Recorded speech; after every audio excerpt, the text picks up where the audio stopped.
Hi, my name is Madeline Wallace, and today I will be proposing a prevention to sonographer injury plan. Sonographers are also known as ultrasound technologists, and they perform ultrasound exams on a daily basis.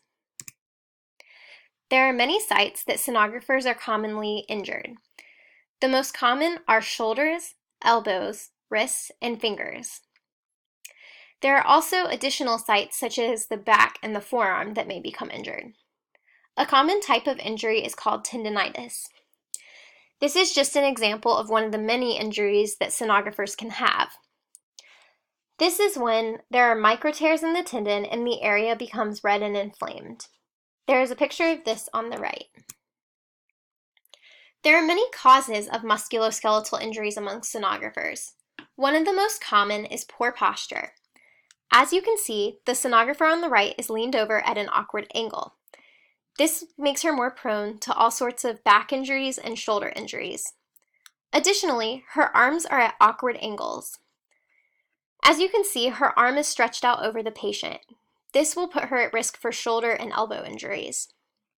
Additionally, if a sonographer uses excessive force to push in the probe on the patient, then they're at risk for wrist and finger injuries. The longer the exam, the more prone the sonographer is to problems. When a sonographer stands in these awkward positions for long periods of time, there's reduced blood flow to the area that needs to have toxins taken away and nutrients delivered. This is the physiologic underlying reason for injuries. Anytime that a sonographer is overusing these muscles and tendons and they aren't giving them rest, they are going to be very prone to injury. When a sonographer becomes injured, there are consequences. For them, the most common will be missed work days. However, the employer also has to deal with consequences. If there are medical bills due to injury, the employer will have to pay them. Additionally, if the sonographer is missing work, the employer will have to pay for workers' compensation. If they are out for an extended period of time, the department can't go understaffed, so the employer will have to find replacement staff. This could be in the form of a travel sonographer or just hiring new staff in general. All in all, injuries cost $15 to $20 billion a year. This is completely unnecessary and unacceptable. There are actual ways to reduce injury risk. A common type is taking breaks between exams.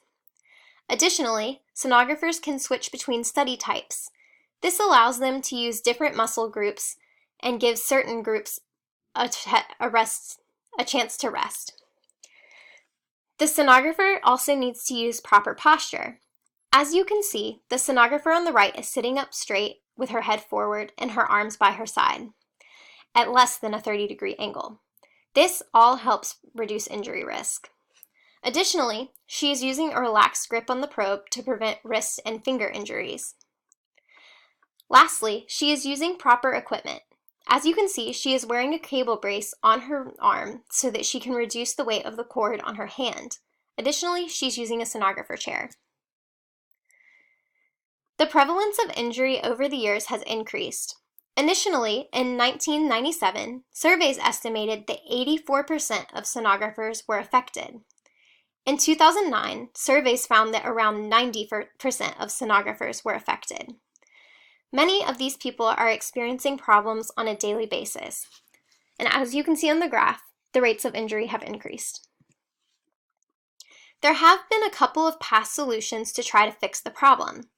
The first was an alliance by the Society of Diagnostic Medical Sonography and the Occupational Safety and Health Administration in 2003. They created ergonomic guidelines. Ergonomics are just a term for proper posture and positioning to prevent injury. They helped implement these standards among departments and tried to make sure that they were using the proper guidelines.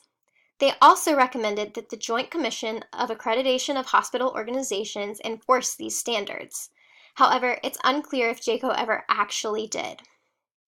A second solution was the creation of the Sound Ergonomics Company, also around 2003.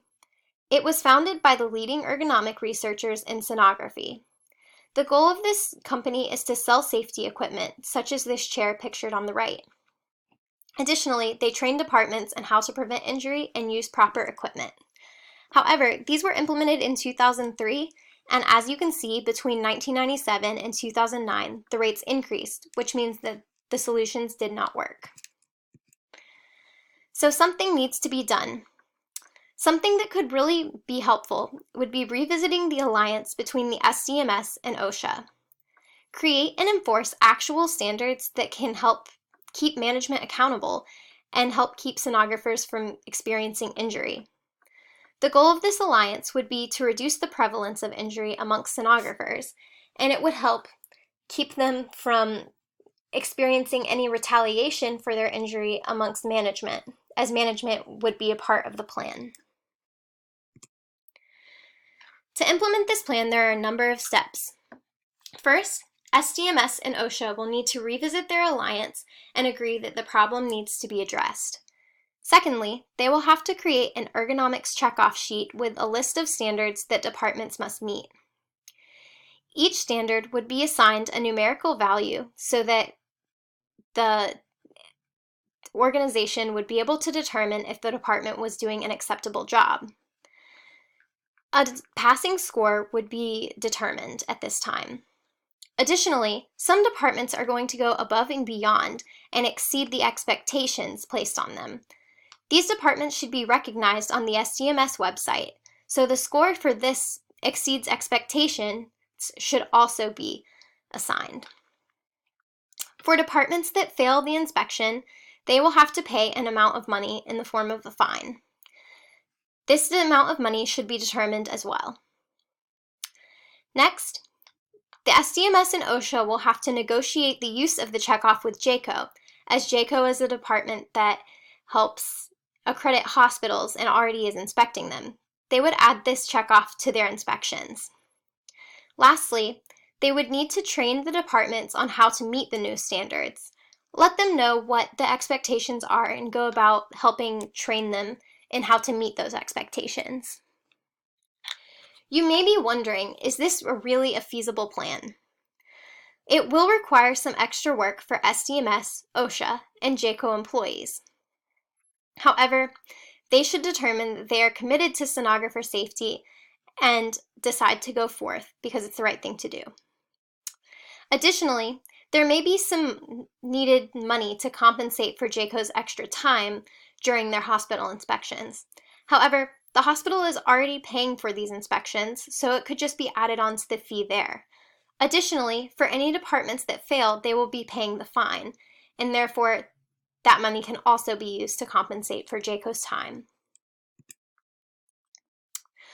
So what can you do to help with this problem? You can decide to put sonography safety first. Approach other organizations about the alliance and try to convince them that it is something that needs attention and is important. And finally, you can start planning meetings to discuss creation of standards that would be enforced among sonography departments. This would all help reduce the problem and would go towards the goal of reducing sonographer injury.